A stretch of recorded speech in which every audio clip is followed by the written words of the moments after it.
की गोरिया चांद के अजरिया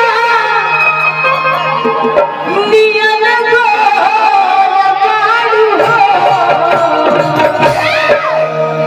कि तोहर जोड़ केहू नहीं के बेजोड़ बारू का कि गोरिया चांद के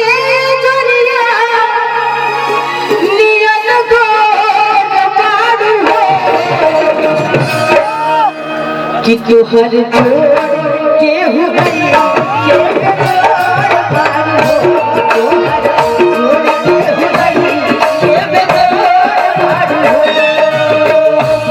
गोरिया चांद के अजरिया नियन गोर बारू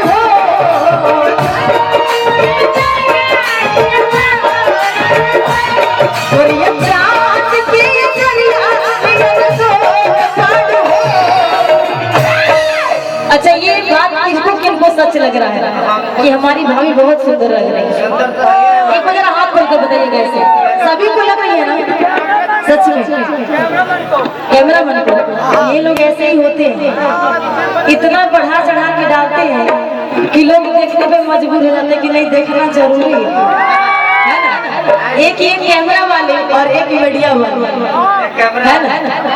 कितने लोग को अच्छी लग रही है दोनों हाथों खोल कर सुना और तालियों के साथ कि तोहर जोड़ केहू नहीं के बेजोड़ बारू